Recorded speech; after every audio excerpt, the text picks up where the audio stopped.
Before we start today's video, please remember to subscribe, share our videos with others, and browse the channel to watch other enjoyable videos. Hong Kong became a British colony after the First Opium War between the British Empire and Qing China. The British sought access to China's markets and resources, including tea, silk, and porcelain. To balance its trade deficit, Britain started exporting opium to China, leading to the war. In the Treaty of Nanjing, China ceded Hong Kong Island to Britain. In the subsequent Second Opium War, China was forced to cede the Kowloon Peninsula and the New Territories to Britain through additional treaties. These areas formed the modern Hong Kong territory, with the exception of the island of Hong Kong itself, which remained the focal point of the colony. The New Territories, a large area north of the original Hong Kong island, were leased to the United Kingdom from China under the Convention for the Extension of Hong Kong Territory, with a 99-year lease.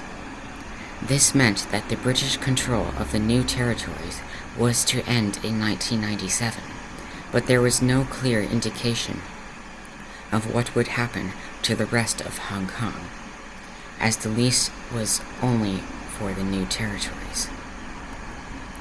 As the end of the 99-year lease on the New Territories approached in 1997, the British government was faced with a dilemma.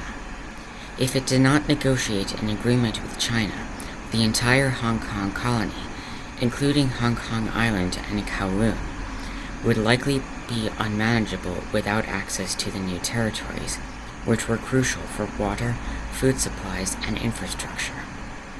Britain could not simply extend the lease on the New Territories without negotiating with China, and China had made it clear that it wanted full sovereignty over all of Hong Kong.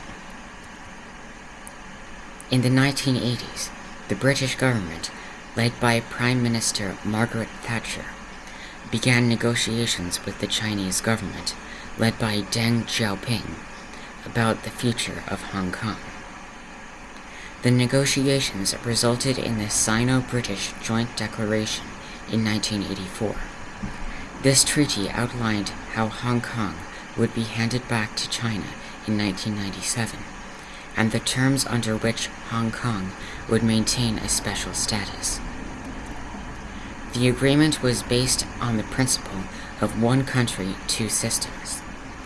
This allowed Hong Kong to retain a high degree of autonomy, including its legal, economic, and political systems, for 50 years after the handover, while China would maintain sovereignty over Hong Kong. The idea was that Hong Kong would be a special administrative region within China, with its own legal system, free market economy, and individual rights guaranteed by law. The Sino-British Joint Declaration did not give the UK full control over the future of Hong Kong, but it ensured that the way of life in Hong Kong would be preserved under Chinese sovereignty for at least 50 years following 1997. By the mid-20th century, the global trend was moving toward decolonization, with many former colonies gaining independence. The UK, like other colonial powers, was increasingly under international pressure to end its colonial rule over territories. The UK had already granted independence to many other colonies by this time, such as India in 1947, and numerous African nations in the 1950s and 60s. China itself was undergoing a transformation. Following the Cultural Revolution, China emerged under Deng Xiaoping's leadership, adopting economic reforms and opening up to the world. China's leadership was eager to reassert control over its territories, especially those that had been ceded during the Century of Humiliation, a period of foreign domination and weakness from the 19th century to the early 20th century. The UK recognized that maintaining control over Hong Kong was increasingly difficult. While Hong Kong was a prosperous colony, it was geographically far from the UK and surrounded by a rising China. The economic importance of Hong Kong to Britain was also diminishing in comparison to China's growing economic influence. Furthermore, after World War II, the UK was no longer in a position to maintain its colonial empire. The UK also faced the reality of the Cold War and the potential for instability in the region. A prolonged British presence in Hong Kong could lead to conflict with China. A peaceful transition seemed more politically and diplomatically viable. China was insistent on regaining control over Hong Kong. The Chinese government viewed the return of Hong Kong as a matter of national pride and territorial integrity. The UK understood that China's position was non-negotiable, and it became increasingly clear that an agreement with China was necessary to avoid political and economic instability in the region. The handover in 1997 was a significant political event. On July 1, 1997, the UK formally transferred sovereignty over Hong Kong to the People's Republic of China.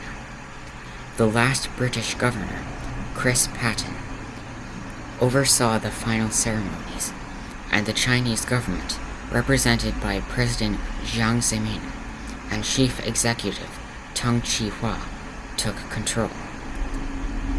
After the handover, Hong Kong was designated as a special administrative region with significant autonomy in managing its internal affairs. The Basic Law, which served as Hong Kong's constitution, guaranteed the continuation of its capitalist system, judicial independence, and the protection of rights and freedoms for its citizens. That is the end of the video, and on behalf of the OLE 20th Century History YouTube channel, thank you for watching this video, and please remember to subscribe, share our videos with others, and browse the channel to watch other enjoyable videos.